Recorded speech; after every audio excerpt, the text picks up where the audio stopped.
Inbound, Jeff Green gets it into Durant. Here is Durant moving on Tucker. He turns, he shoots. Yes! With 1 second remaining. 1 second left to win. What's up, guys, and welcome back to Hustle Hoops. So I think it's clear. I think it's time that we actually talk about who the best player in the world is.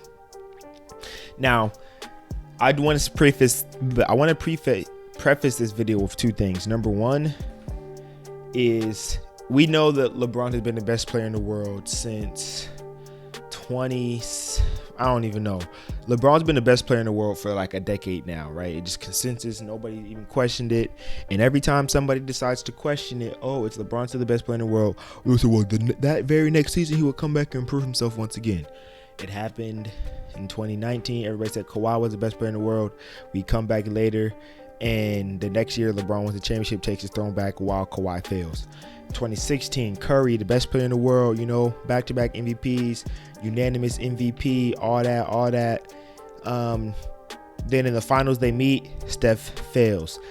LeBron wins it. He ascends back-to-back 40-point games, 3-1 comeback, 30-point triple-double to close it out. Then in 2017, KD is the best player in the world. We thought he was. He gets the championship with the Warriors. He averaged 35 in the finals, going stupid, going crazy. Then 2018 comes around. Now, the Warriors did still win, but 2018 was one of the craziest LeBrons that we've had ever seen at that time.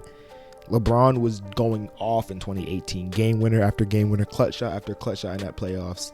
50 points in the finals. If it was for JR, they would have snuck a game off that Warriors team. So LeBron has continued to prove himself that he's the best player in the world after somebody else tries to take the throne away. Now, I don't want to say the same thing for Giannis. I don't want to put Giannis. I don't want to fall into the same trap that we fell into with Kawhi. I myself personally said Kawhi was the best player in the world after 2019. And then LeBron comes back and takes that throne the next season just because it's full of recency bias. However, I'm not saying Giannis is the best player in the world, but I do think LeBron is not the best player in the world. Well, I just want to say that right now. LeBron's not the best player in the world. I think it's clear. He's taking a step back. I think the 4 people you saw in the thumbnail, the 4 people you're going to be seeing flashing throughout this video are the 4 people I think legitimately have a case for it. If you don't know, that's Steph, KD, Giannis, and LeBron. Those are the clear 4 players that have a conversation for it. And so this is a conversation.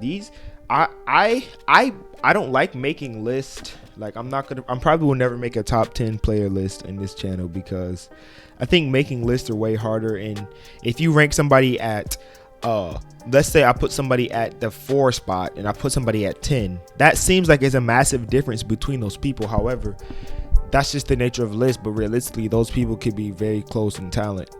And so whereas I have these 4 players here, if I were to rank them and say one person is at number 1 and then another person is at number 4, it makes it seem like there's a 3-spot difference. However, the way I truly see it is that all 4 of these players are at the top tier of the league. They are the best 4 players in the league and everybody else is looking up to them. I think the best way to do it is by tiers. So I do in tier 1 and these 4 players are tier 1 and everybody else is in tier 2, 3, 4, whatever else. These are the easy 4 kings of the NBA at this point. It's not even close. As far as where I would rank them, I don't think LeBron's the best player in the world. I really do think the best player in the world is Kevin Durant. KD is the best player in the world. He's taking that crown. And it's not even that like Kevin Durant gotten so much better. Realistically, what it is that LeBron has just gotten worse. And it's not a knock. He's going on year 18, 37 years old. He just filmed a movie. LeBron, he's already had his time. His prime is coming to an end. So it's okay that he's starting to decline. He doesn't have to be the best player in the world anymore. And realistically, LeBron is just getting a little bit sluggish out there. He's taking a step back. He's not as aggressive. He's just not. I don't think I can have him at that number 1 spot. And then I love Steph Curry, so I probably would have put Steph at number 2. I probably would do Steph at number 2 because realistically, Stephen Curry would be the best player in the league if he was 6'7". But because he's only 2, small, barely pushing 200 pounds, small point guard, it's hard for a small point. No small point guard has ever been the best player in the game. Probably unless you want to go back to the 50s and 60s with Jerry West. But then again, Bill Russell was in the league. So it's kind of like a small guard has never been the best player in the league. Just because they don't control that much of the game. Forwards always, somebody who has been 6'7" and above has always been the best player in the world. Jordan was 6'6" when he was the best. Kobe was 6'6". Like those type of, I do everything more uber versatile, mid height. I can defend multiple positions. I'll rebound, assist, and score. Those players have traditionally been the best players in the world. And so that's why I can't give Steph Curry that title, because he doesn't control as many factors as a Kevin Durant or as a LeBron or even as a Giannis. However, his shooting, what he does control, is so great that he has to be up there. Steph Curry had the best season. He was the best player in the league last year, like as just far as last season. I think Kevin Durant would have been the best. He would have had the best season if he would have played all season. He was hurt, but Steph Curry played the best season. He was averaging 31 or something like that. If they played 82 games, he probably would have hit 400 threes.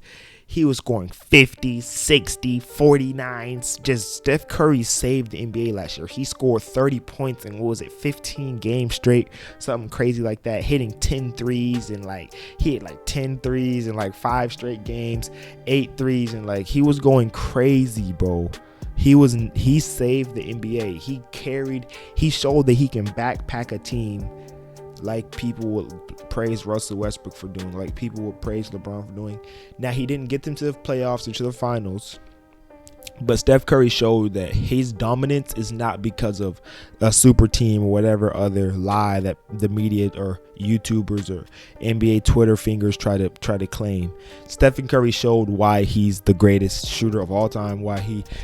Stephen Curry showed that he's a top 5 player, and I put him in top 3 category, and I'm solidifying him at number 2 going into next season. It's clear that he's number 2.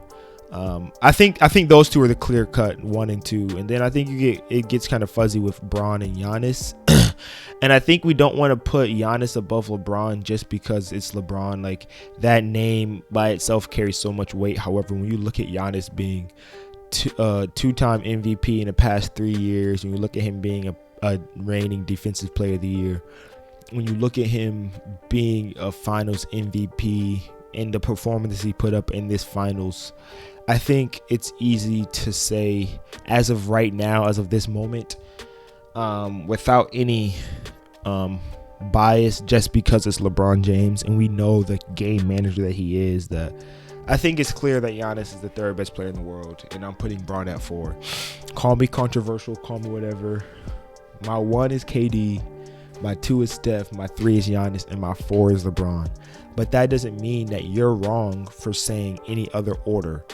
I think if you want to go with Bron still at being number 1, okay. If you want to put KD at 2, Steph at 3, Giannis at 4.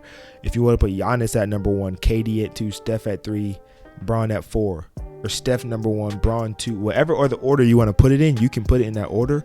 However, I do just think it's clear that these are the 4 best players in the world. And I think Giannis has clearly ascended himself on that level. He's clearly ascended over Harden. There's a meme going around Harden is the main hater on Giannis, and they showed Harden's most points in a playoff run was 500 something, and then Giannis's most points in the playoff run was 700, and that was this year.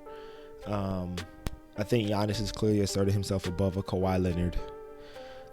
He just way more aggressive. He just always there. You can always count on Giannis. Kawhi, you kind of get wishy-washy, but we know when Kawhi is going crazy, Kawhi is going crazy. However, I don't think Kawhi is on that top tier. I think Kawhi fits in with a Dame, with a Luka, with a Joel. I think they're tier 2. I think Giannis is over Luka and all them. I think this is the clear-cut tier 1, bro. As far as who you want to have as the best player in the world, I'm going with KD. If you go with Giannis just because recency bias, go with Giannis. If you go with Steph because you love a whole bunch of threes, go with Steph. And if you want to play it safe and pick LeBron James because you're lame and you're boring, just because he's been that for the past 12 years. Go with LeBron. But I think it's definitely worth having this conversation. And I think that's what NBA fandom is. And that's a direction we have to get more comfortable going in, instead of just trying to everybody make a definitive list and call each other stupid for saying one thing or the other. Let's just embrace the conversation of it all, because realistically, there's no right or wrong answer with this.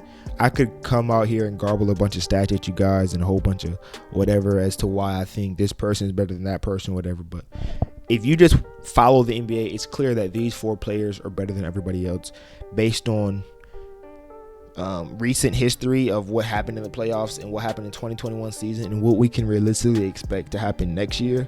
It's clear that these 4 players are the best. But I would say, as a small caveat, Luka just dropped 48 in the Olympics.